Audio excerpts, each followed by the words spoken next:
and sweet talking Uhuru Kenyatta on how to campaign for them. I think you are looking at that horse. Let me allow Prof to weigh in now.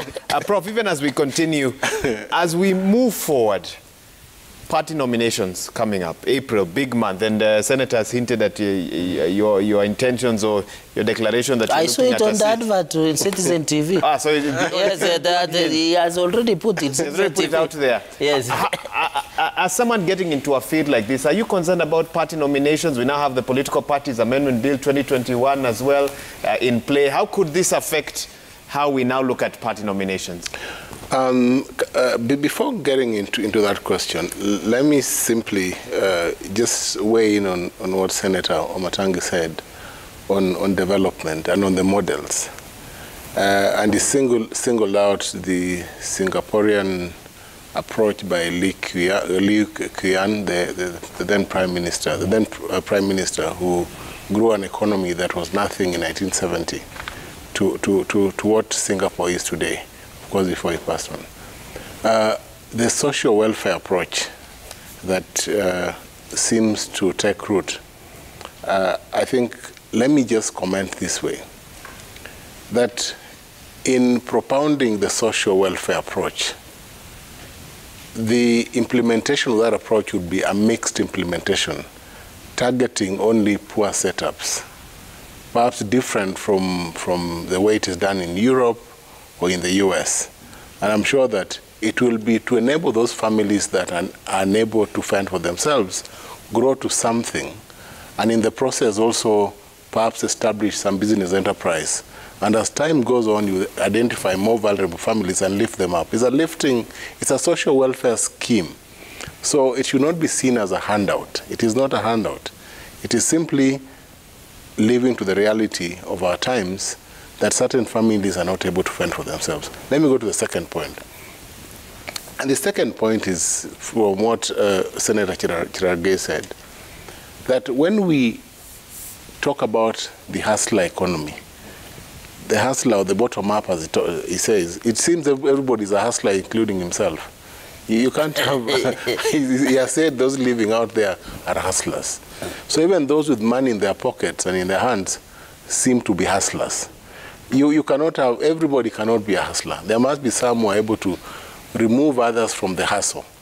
And that is why he says, when they talk about the 50 billion pesa mkononi, I'm sure they must be saying they're targeting the same source of fund under Article 218 of the Constitution. They are targeting Schedule 4 of the Constitution and bringing more money into the hands of the county governments. That means, Mwaura, that they support BBI in a sense, because BBI will lift the funding from 15 to 35% and then target the specific departments. Remember, it is only when you use the counties and target specific departments, those counties, for funding, that you can then grow enterprise and empower people, improve the agriculture department, which is devolved, to ensure that there's money in the pockets of people and that different sectors grow within the counties.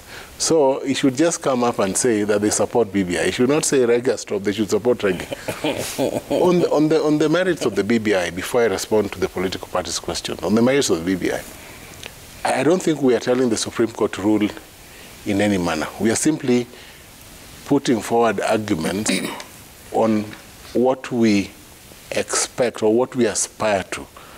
So we are not commenting on the merits. We are not telling the court, rule this way. No. We are just commenting, weighing in on certain submissions that were made to court, like the lawyers did. We are both advocates here. I think that's what we are looking at. And we are also thinking, in a sense, that as legal practitioners, what is the best way? But we're not telling the court that it should rule in any manner. Okay. Yeah, so, but lastly, on the political parties question, under Section 30 of the Political Parties Act, as amended, political parties are required to submit lists to the register of political parties 3 months before the election. And so that by 9th, I believe that the list should be there.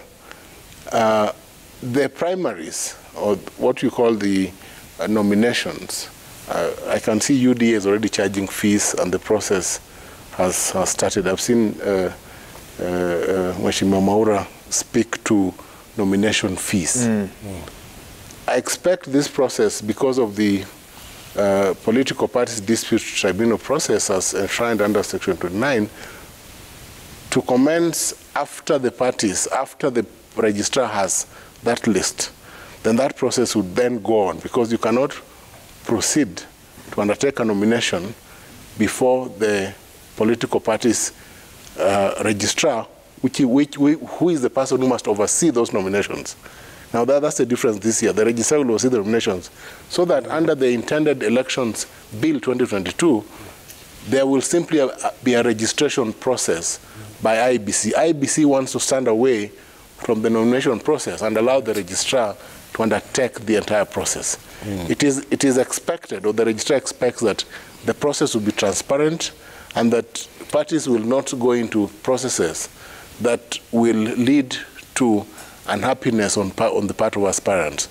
The process as stipulated under the Act is supposed to be transparent, above board, and the parties must share with the registrar nomination dates, nomination processes, and nomination styles. Remember, parties can undertake direct nominations, they can use the ballot at nominations, and there are different modes that are provided, but they must share with the registrar these modes in advance of their process, so that parties that think that they can manipulate the process will not find it easy, because under the new amendments, the Chief Justice will appoint, there will be up to 18 members sitting at the Political Parties Dispute Tribunal, PPDT, 9 of whom will be advocates, to hear all disputes within a time frame that is set under the Act. So I expect some movement. There'll be a difference this year. We expect political parties to do the right thing. As compared to previous years. As compared to ODM is not saying about ODM. Yes, you see. Not about ODM. You have a party leader here. I wonder what he expects as those party primaries come up. You know, and I just love listening to the senior counsel professor. You know, he has those, vipengele tofauti vya katiba na sheria kwa kichwa yake kabisa. I don't know that you photocopied all those sections. You seem to understand all sections. Oh, that's why you're the professor. Very well, and very well spoken, very clear. Now, as parties, we are very busy as political parties, because now we have all these set deadlines that we have to meet. They were there before, but now it's going to be very difficult for party hopping. As Maendeleo Chapter Party, we had a National Executive Council the other day, where we've also come out and we are putting an ad out asking people to come and register to run with Maendeleo Chapchap, which is a party that, you know that it's a party that will work towards development, because at the end of the day, it's about Maendeleo. And we also have our rates, President 1 million, Governor 250K, Senator 150K, Member of National Assembly 150K, MCA 30K, Women Rep 100K. But then also we reduce by 75%, people pay only 75%, if you are a young person as a youth or people living with disabilities, so that we can also cushion, people who have had difficult times or whatever. But as Maendeleo Chapter Party, our rates are lower than all other parties. And we are a party that we in Azimio, so it's going to be easier for people to work on. But we also look at this issue of direct nominations. And we're saying that if you come in early enough and we see we vet you and you're serious, then why do you need to go for a nomination process?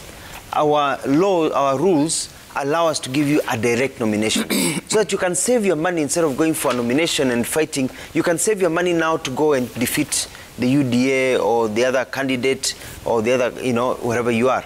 So we're asking people register, and our registration is up to 9th of March. And then we have an aspirants meeting on March 10th. So as people register, it's out there, online. How do you foresee it working? Because you still insist this morning that you're still on the ballot in 2022. That's why there's also a presidential ticket of 1 million, yes. And then, should Maendeleo Chapter then endorse you, then go to Azimio to fight it out? Is that? Yes. I mean, you get into a coalition. So I can't go to Azimio and just say we are coming as Maendeleo Chapter tumeshapeana yote. No, we are going there to say we also presidential candidates. Let's fight it out with Raila Odinga. Let's see, should it be Raila Odinga? If it's Raila Odinga, then if we are going to cede our position to Raila Odinga, then what are we getting as Maendeleo Chapter? You see, coalition building is all about give and take. It's all about the interest of my party members. It's about the interest of my people. Because as Maendeleo Chapchap, we're very clear that we are focused on economic development. We are tired of being poor. You know, we are tired of systems where politicians get into office, they make all the money, they do all the business. Mwananchi wa kawaida anakumbukwa na handout, na kupewa pesa wakati wa laini every 5 years.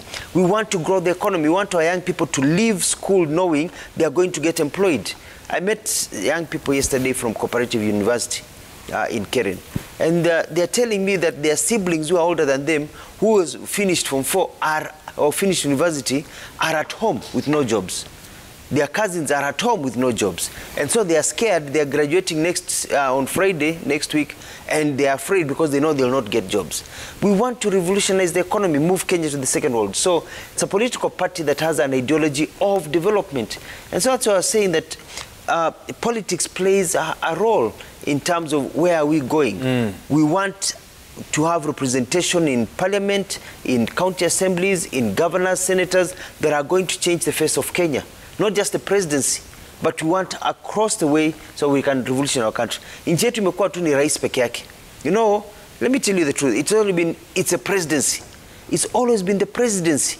Huyu akiingia president itakuja. And it's never happened. Now we are saying, president unaweza pigia Mutua, lakini chama unapigia mtu mwingine. Ama president unapigia Raila, ama mwingine, lakini chama unasema tunataka chama ya Maendeleo Chapchap ambayo it will make sure that we get the services that we need and the programs that we need. Okay. So that's the joy of the new amendments that have been made. They have always been there, but it gives us now the ability to have serious people who can go out there and change Kenya. As Senator Wamatangi come in, and we know Jubilee is expected to the NDC as well, possibly.